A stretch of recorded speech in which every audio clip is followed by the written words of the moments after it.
Hi, welcome back to the channel. This is Lies and Logic, and my name is Matt Garrett.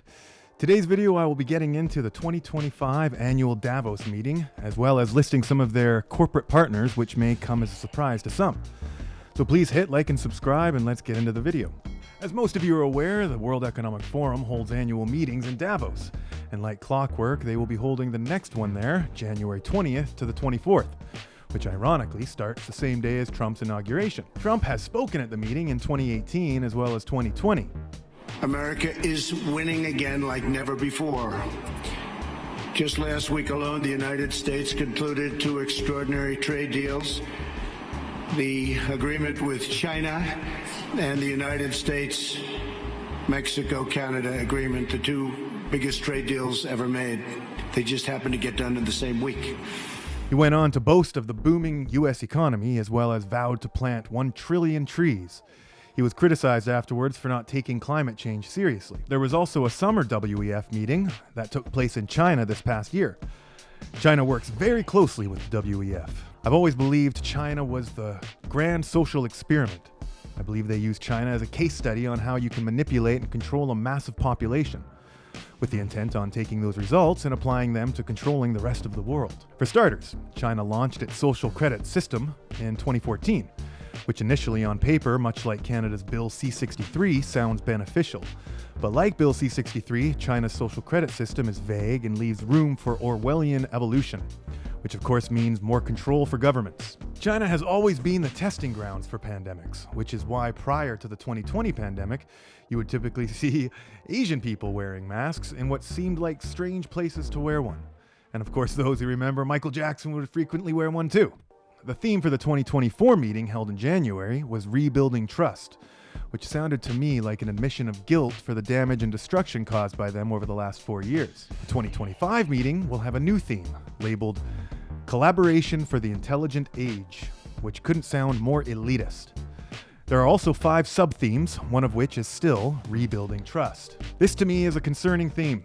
Sounds as if they plan on having left-wing corporations as well as left-wing political commentators moving their way to the middle or even slightly to the right to begin to lull us back to sleep in order to surprise us with another economically devastating event. So let's take a look at the remaining 4 sub-themes before we get into some of the WEF corporate partners. So aside from rebuilding trust, we have reimagining growth. How can we identify the new sources of growth in this new global economy?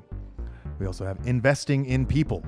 How can the public and private sectors invest in human capital development and good jobs that contribute to the development of a modern and resilient society? Safeguarding the planet. How can we catalyst energy, climate, and nature action through innovative partnerships, increased financing, and the development of frontier technologies? Industries in the intelligent age. How can business leaders strike a balance between the short-term goals and long-term imperatives in the transformation of their industries? Now let's read through some of these corporate partners. First off, we will start with the not-so-surprising ones, which I will just list on this graphic. We should be boycotting these companies whenever possible. I know some are impossible to avoid using, but some of these other companies might be slightly more convenient to avoid.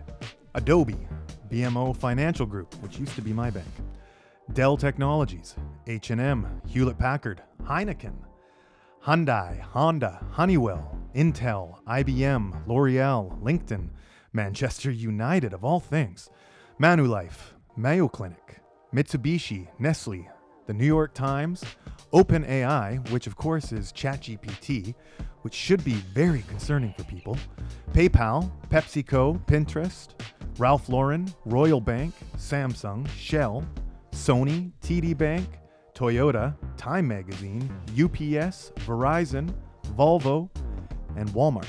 Walmart stood out to me as they fell into the rebuilding trust theme since they recently took a stance against having LGBTQ ideology being sold and marketed to children. We have been seeing these things like Disney deciding to remove LGBTQ storylines from future projects, as well as SNL having controversial hosts like Shane Gillis welcomed back. You have commentators like Bill Maher and Jon Stewart aggressively criticizing the left and slowing down on the critical attacks towards the right. Now, perhaps these companies and people are tired of losing money and are being left with no choice in order to maintain stock prices. But I personally don't think the WF cares about profit. I believe control is priority number 1, as they already hold over 90% of the world's wealth.